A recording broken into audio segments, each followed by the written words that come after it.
Chainsaw Man is one of those series that at first, when you first read it or first watch it, you don't really see the hidden details that are throughout the story of the series. However, once you reread many parts of the series and once you actually look deeper into the things that Chainsaw Man is trying to say or show, there are a lot of things to talk about in Chainsaw Man, and one of the things is the psychological things that happen in this series. And as somebody who has reread this series multiple times, there is one thing that always caught my attention, and it's how Chainsaw Man showcases the dangers of seduction. Seduction is something that you have seen throughout the Chainsaw Man series, and while primarily whenever people talk about seduction, they usually always mention Makima, since, well, Makima is obviously the character that uses this manipulation tactic a lot. And while yes, Makima is one of the characters that uses seduction a lot in order to get the things she wants, she's not the only character in the series that has done it. There have been other examples of other characters in Chainsaw Man that have tried using seduction in order to get what they want or in order to trick the protagonist, this being Denji. And that's what I'll be talking about in today's video. What makes seduction a very dangerous manipulation tactic and how Chainsaw Man showcases this very well.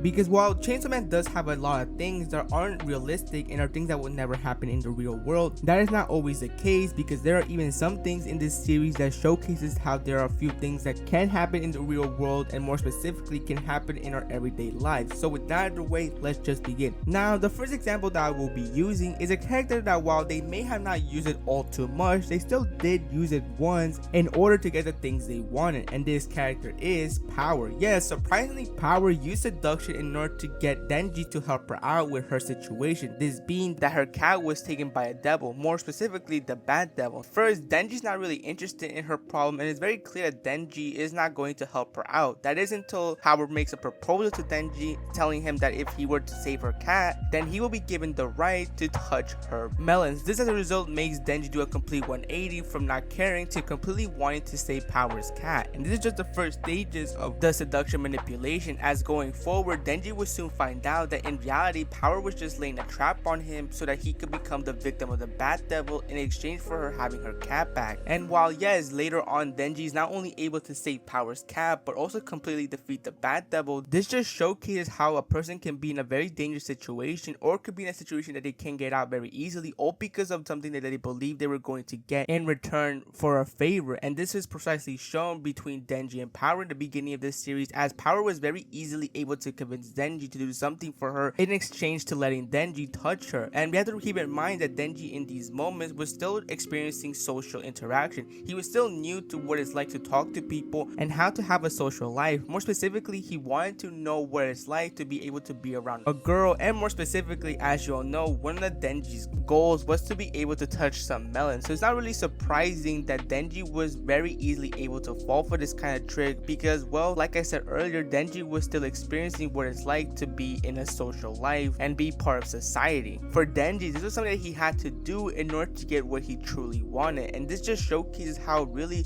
Denji is the kind of people that most of the time these kind of people who use seduction always try to get, because these people are very vulnerable and are very easy to convince. And sadly, this wouldn't be the last time that Denji would become a victim of someone being manipulated by seduction, because later on in the story we are introduced to another character known as Reze. Now, major spoiler warning, because I am going to talk about a few things that happen in the Bomb Devil arc. This is an arc that hasn't been adapted in the anime yet, so if you're anime only and you don't want to be spoiled, then you have been warned, because this is going to contain spoilers of this arc. So anyways, back to where I was saying, Reze was a character that was introduced during the Bomb Devil arc, in which it seemed at first that she was very interested in Denji. Now at first, Denji was confused at this because he's never really seen this girl before and he has no recollection of ever having an interaction with her, but it seems very clearly that Reze was seeming to have some sort of interest with Denji, and she showed it very crystal clear. Not only did she show how nice she was towards Denji, but it seemed that she had a great time whenever she was around him. Not only that, but she also had her moments where she got very intimate with Denji,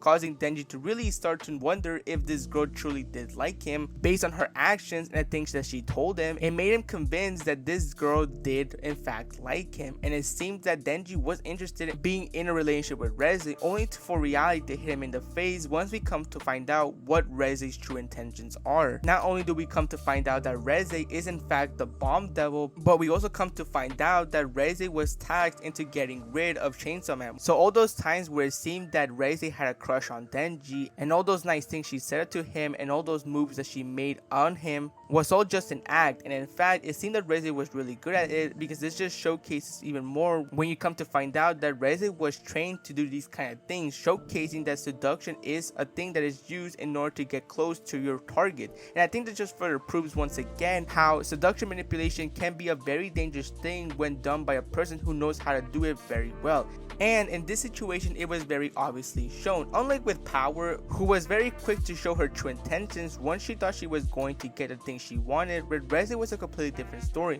because Reze was able to hide her true intentions for a long period of time, making Denji not suspect her whatsoever. And due to how she talked and interacted with Denji, this made Denji 100% convinced that she was interested in him. And this just shows how some people are perfectly fine putting up a facade. They're not truly honest with whoever they are talking to. Of course, this is not me saying that everyone is like this, because there are people who are genuinely nice and show who they truly are and the kind of person they truly are. But like I said, this is not always the case. There are some people out there, including in the real world, that hide how they truly are, that hide their true personality and their true intentions. And that is something that is very hard to figure out if you're not used to these kind of things. Of course, there are some people who are very quick to tell when is somebody putting up an act and when they are being honest. But even somebody who has experienced these kind of things still sometimes will have trouble figuring this out, because people are different. People talk differently, people behave differently, and people showcase or hide who they truly are very differently. So it could become quite a bit of a task to figure out when is somebody being true and when is somebody being fake. And the most unfortunate thing about this is that usually when this is done to someone, it's usually done with somebody who never has truly experienced what it's like to like someone, or for someone to like them, and or somebody who has never been in a lot of relationships, or somebody who has barely had any relationships whatsoever. And with these factors alone, this creates a perfect target for these people, since they can lead this person to believe for a long period of time that they are interested in them, only in reality they have their own reasons to doing what they are doing, and they have their own intentions for trying to be with this person, and for the most part it's for their own personal gain. And while eventually towards the end of the arc, Reze is able to realize that she in fact does have some sort of feelings for Denji, and how during the time she spent with him, she was going very easy on him, and it was very clear that even though she was putting up an act, at the same time she started to actually wonder if maybe she did in fact have some sort of connection with Denji,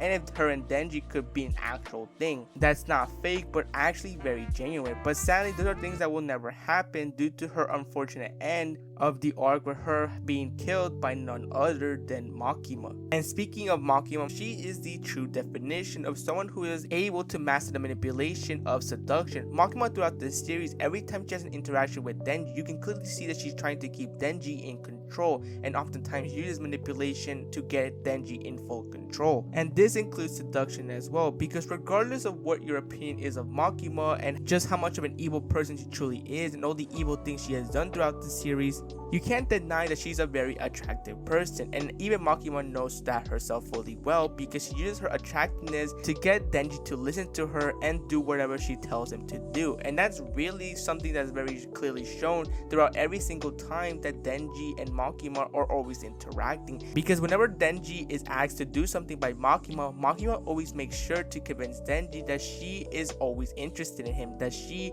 is going to be very happy if he does the things that she tells him to do. One example that perfectly showcases this is when Makima tags Denji to take care of the gun devil, a devil that is very powerful but apparently can be taken care of thanks to Denji's chainsaw devil powers. And because of that, Makima tells Denji that if he does take care of the gun devil and fully defeats it, then he can have whatever he wants. This gives Denji the perfect opportunity to act something that he's been wanting for a long time. But of course, he is still very cautious about it, because when he asks Makima if it can be anything, Makima makes it very clear once again that it can be anything that he wants. And when he brings up the fact that he wants to sleep with her, Makima doesn't seem fazed by it, and once again tells Denji that it could be anything, showcasing that Makima wants to give Denji the confidence and the belief that if he were to defeat the gun devil, he is truly going to get the things that he always wanted and the things that he's always been interested in. And if you want another example, when Denji and Makima were alone and she saw that Denji was disappointed, this after the fact that Denji touched Power's melons, only to be disappointed at the experience since he believed that it was going to be a different outcome, only for him to not really experience the things that he truly wanted to experience. This gives Makima an opportunity to once again keep Denji in full control by giving him what he wants. She didn't do this because she was interested in Denji or because she wanted to. She just did this to keep Denji in full control so that he doesn't have any second thoughts of doing things that he is told to do.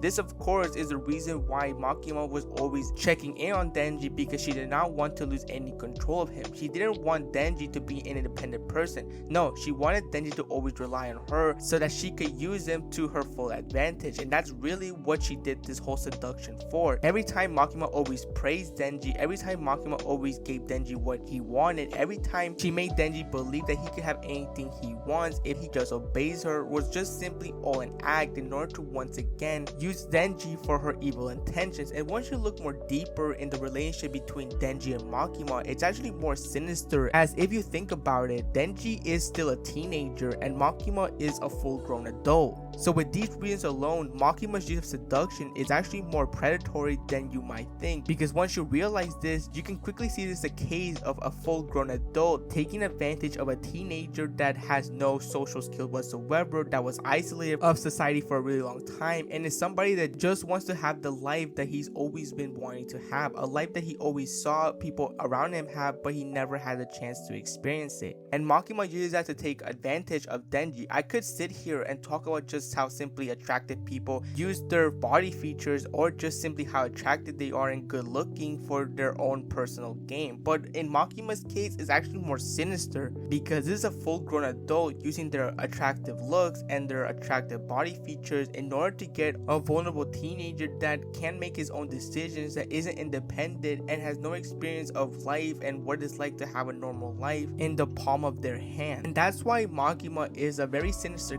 case and a very dark case of someone using seduction on someone vulnerable, and they don't care if there's someone way younger than they are. The most disturbing thing about this is that unfortunately there are people like Makima that are in the real world. People who use their attractive features or their attractive looks in order to get the weak and vulnerable to comply with them and make sure that they are fully controlled and are not able to make their own decisions. And that is how Chainsaw Man is able to showcase the dangers of seduction. And that's pretty much where I'm going to end the video. I hope you enjoyed it, and I'll see you next time.